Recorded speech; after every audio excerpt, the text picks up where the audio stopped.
You know, I can't tell if it's because I work in the watch world. This is what I do full time, so I think about this stuff a little bit too much. But I am getting so bored of seeing the same old stuff over and over and over again.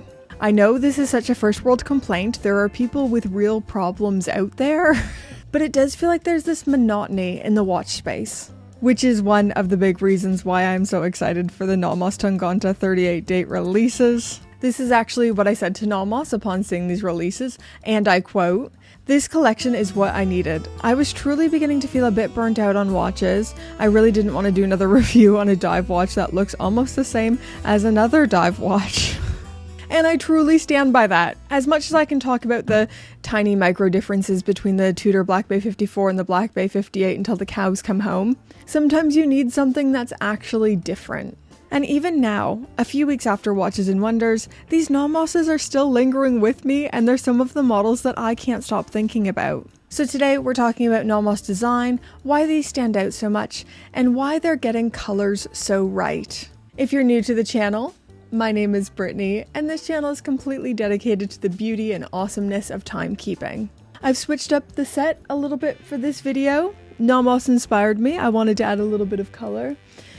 Change it up, switch it up a little bit of Bauhaus. Something I need to say before we get into it, this video is sponsored by NOMOS. They've been kind enough to send me all 31 of these new Tangentes, and they asked me to make a few videos about these new releases, which is only the best collaboration I could ever dream of. I've been such a big fan of their watches ever since I got into watches. My first ever mechanical timepiece was a NOMOS, so this is like a dream come true for me.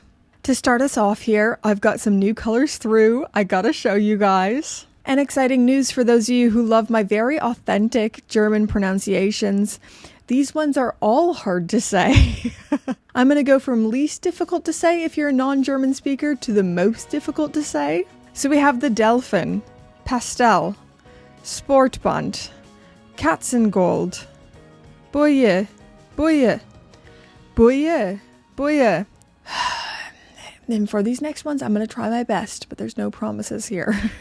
Ziegelblau, Schulhausweiß, and the new most fun one to say, Dunkelbunt.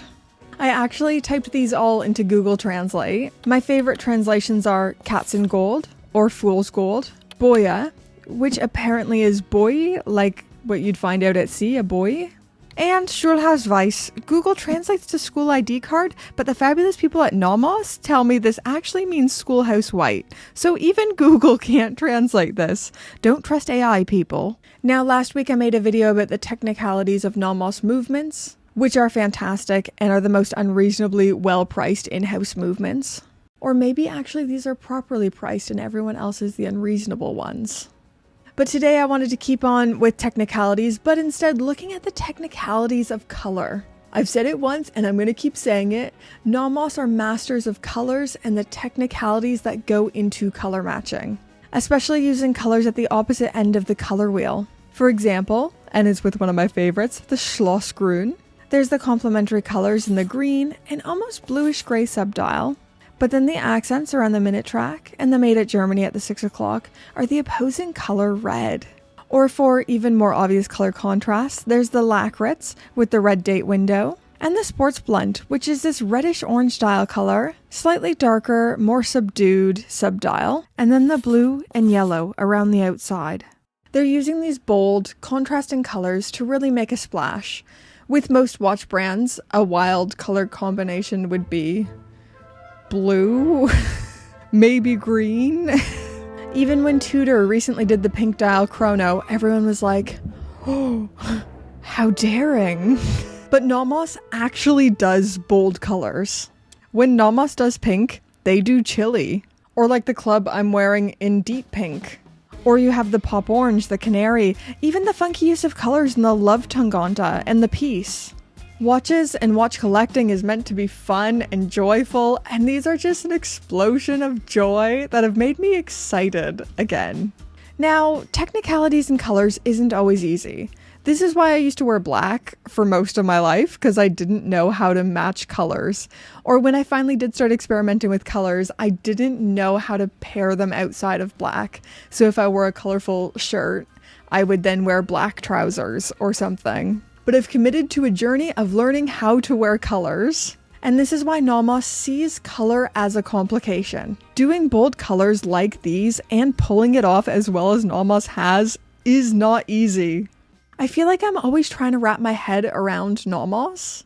On the one hand, they're so uniquely German. Like their minimal, Bauhaus, almost architectural design language, so German. Their movements and the decorated three-quarter plates, so German. But then there's some things about them that are so not stereotypically German, like their crazy use of color.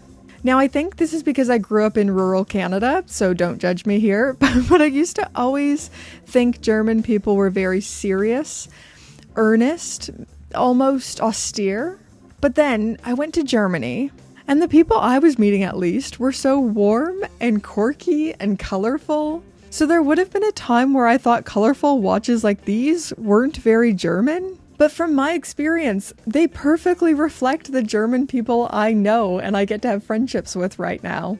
I said earlier that these were minimal and Bauhaus, and I think I need to quickly walk that back a little. I think I would just say that they're Bauhaus. Bauhaus design and minimalist design walk very similar paths, but they're not the same. Like alligators and crocodiles. Bauhaus is about stripping things back, but it isn't about minimalism. Bauhaus and minimalism share the same emphasis on simplicity, but with entirely different goals and approaches. Minimalism is about the reduction of art to its essential elements, while Bauhaus is the marriage of art and design to functional objects. This is exactly NOMOS. Gosh, I love these new releases. I'm really sad. We're coming to the end of these videos, really. This is number 4 of 6 videos I'm doing about these new Tangentes.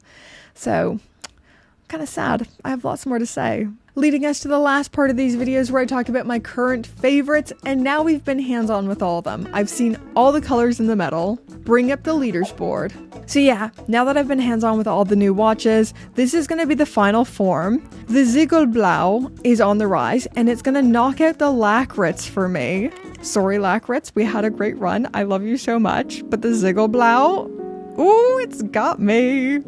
So this is the final LEADERBOARD. Next week, we're going to narrow it down to just 2 watches. And my final video will be the Tangente that I ultimately chose. So cast your votes right now in those comments down below which one you think I'll choose, or which one you think I should choose. But anyways, I've talked so much about these. I still have so much more to say in our next video. I can't wait. I hope you guys like it. Don't forget to do all that YouTube stuff, like, comment, subscribe, and thank you so much once again to NOMOS for sponsoring this video. Dream partnership. And now, let's thank the fabulous, gorgeous, wonderful Pope tier patrons.